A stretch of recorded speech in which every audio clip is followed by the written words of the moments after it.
नमस्कार दोस्तों, welcome back to law सरकारी अब चैनल।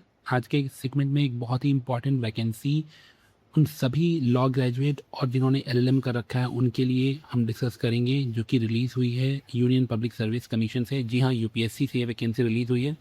आप देख सकते हैं ये वैकेंसी, यहाँ आपको एडवर्टीजमेंट नंबर देखना है 10/2026 का ये वैकेंसी है। और आपको ये वैकेंसी मिल जाएगा upsconline.nic.in के आप वेबसाइट पे जाएंगे तो, क्योंकि हम यहाँ लॉ की वैकेंसी डिस्कस कर रहे हैं तो हमें आपको पेज नंबर 8 पर आना है। ये पीडीएफ काफ़ी लंबी पीडीएफ है, 52 पेजेस की है, तो आपको पेज नंबर 8 पर आ जाना है।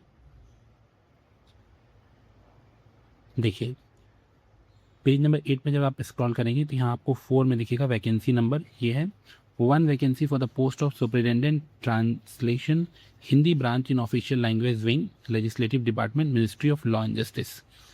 अब हम इस वैकेंसी को कवर करते हैं। यहाँ हमें एक ही पोस्ट के लिए वैकेंसी अनाउंस हुई है अनरिजर्व में। जब लोग वैकेंसी के डिटेल्स को डिस्कस कर लेते हैं, यहाँ देखिए पे स्केल जो आपका रहने वाला है, पे स्केल आपका लेवल 10 रहेगा 7 CPC के अकॉर्डिंग। एज आपका 35 ईयर्स दिया गया है and the age is further relaxable up to 10 years for PWBD candidates. अब यहाँ एसेंशियल क्वालिफिकेशन की हम बात करें तो देखिए लिखा हुआ है master degree in law from recognised university और इंस्टीट्यूशन। दूसरा इसमें है तो सेकंड भी जो है वो एसेंशियल नहीं आएगा। Possessing the following educational qualification and experience namely, पहला आप या तो मेंबर होने चाहिए स्टेट जुडिशल सर्विसेज के लिए 2 सालों के लिए, या फिर सेंट्रल और स्टेट और यूनियन टेरिटरी में गवर्नमेंट में आप सर्वेंट हो, और एन एग्जीक्यूटिव और officer in a public sector undertaking PSU में हो, स्टैट्यूटरी बॉडी में हो। ठीक है। तीसरा है कि क्वालिफाइड लीगल प्रैक्टिसनर हो who has practised as such for 2 years, या तो 2 साल के लिए आपने प्रैक्टिस करा हो, या फिर आप टीचर रहे हो लॉ के for the 2 years in recognise institution, या फिर आप 2 सालों के लिए translation into Hindi of statutes में, अगर आप किसी ऐसे डिपार्टमेंट रहा हो उसमें आपको एक्सपीरियंस रहा हो स्टैट्यूटरी रूल्स बनाने में, ऑर्डर्स इन सेंट्रल गवर्नमेंट, स्टेट गवर्नमेंट और यूनियन टेरिटरी। उसके बाद जो 6th रीज़न है कि या फिर 2 सालों का आपको एक्सपीरियंस हो drafting of statutes in central government और स्टेट गवर्नमेंट और यूनियन टेरिटरी। इसके अलावा जो पॉइंट नंबर 3 है कि पास्ट सेकेंडरी स्कूल एग्जामिनेशन और any higher examination from a recognised board और यूनिवर्सिटी और इंस्टीट्यूशन थ्रू हिंदी मीडियम और had offered Hindi as a subject in secondary school examination or any higher examination from a recognized board or university or any institution from foreign approved by the central government।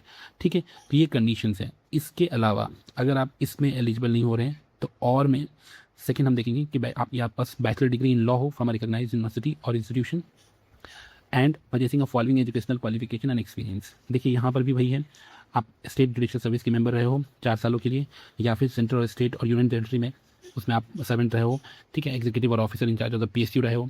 इससे ये वही वाली चीज़ें हैं, बस अगर आप ग्रेजुएट रहते हो, लॉ ग्रेजुएट हो, तो यहाँ पे 4 ईयर का एक्सपीरियंस मांग रहा है। LLM वाले केस में 2 ईयर्स का एक्सपीरियंस मांग रहा है। तीसरा रीज़न है क्वालिफाइड लीगल प्रैक्टिसनर हो who has practised as such for the 4 years, या फिर आप टीचर रहे हो लॉ में 4 सालों के लिए इन रिकॉग्नाइज्ड इंस्टीट्यूशन, या फिर 4 ईयर्स एक्सपीरियंस आपका हो ट्रांसलेशन इनटू हिंदी में, into statutes, statutory rules and orders. ये सारी सी वही चीज़ें हैं। यहाँ पे 4 ईयर्स का एक्सपीरियंस यहाँ भी हो जाएगा ड्राफ्टिंग स्टैट्यूट्स। ठीक है, और यहाँ तीसरा कंडीशन यहाँ भी है कि पास सेकेंडरी स्कूल एग्जामिनेशन और any higher examination from recognised board और यूनिवर्सिटी थ्रू हिंदी मीडियम। ठीक है, ये सारे आपको एसेंशियल क्वालिफिकेशंस हैं। नोट हमें ध्यान रखना है कि the expression qualified legal practitioner means a person who is a advocate और अ प्लीडर और has practised as such for 5 years in case of master degree in law और 7 years in case of bachelor degree in law. ही आपको ध्यान रखना है। And दूसरा note है कि the term experience in legal affairs means holding of a substantive legal post under the government और पब्लिक सेक्टर अंडरटेकिंग और स्टैट्यूटरी बॉडी और autonomous body for which bachelor degree in law is a prerequisite और essential qualification for recruitment. मतलब इन जगहों पर आपको काम, आपका एक्सपीरियंस होना चाहिए जहाँ पर LLB जो है, बैचलर डिग्री इन लॉ जो है, वो एक प्री रिक्वेजाइट और एसेंशियल क्वालिफिकेशन के तौर पर उस रिक्रूटमेंट में रहा हुआ हो। ठीक है, तो वैसे ही एक्सपीरियंस को यहाँ पर प्रीफर किया जाएगा। डिज़ायरेबल में क्या है, देखिए डिज़ायरेबल में ये कोई मैंडेटरी नहीं है, बट डिज़ायरेबल क्वालिफिकेशन में आपको 3 ईयर्स का एक्सपीरियंस होना चाहिए translation into Hindi of statutes, statutory rules और ऑर्डर्स इन सेंट्रल गवर्नमेंट और स्टेट गवर्नमेंट और यूटीज, तो वहाँ पे आपको प्रेफरेंस मिलेगी। ठीक है, ये आपकी ड्यूटीज़ एंड रिस्पॉन्सिबिलिटीज़ यहाँ मेंशन है। आपको क्या क्या करना होगा, supervision, control, distribution of work, preparation of Hindi text of legal material, ये सारे आपके वर्क्स रहेंगे। अदर डिटेल्स आप यहाँ देख सकते हैं। प्रोबेशन आपका 1 ईयर का रहेगा, हेडक्वार्टर आपकी न्यू चली जाएगी। So this is a very good opportunity जो लोग भी इसमें एलिजिबल हो रहे हैं वो इसको अप्लाई कर सकते हैं। ठीक है दोस्तों, अब एक इम्पॉर्टेंट डेट्स की हम बात कर लें तो ऑनलाइन रिक्रूटमेंट एप्लीकेशन जो है वो आपकी 8 अगस्त से शुरू हो रही है। Closing date for submission of online recruitment application through website आपको 28 अगस्त 2026, ठीक है, ये आपका लास्ट डेट रहेगा। ठीक है, और जो 4 सितंबर वाला जो डेट है वहाँ लिखा हुआ है for the post under the administration of UT of Ladakh, उनके लिए लास्ट डेट ये होगा। बाकियों के लिए 28 अगस्त ये हमारा लास्ट डेट है।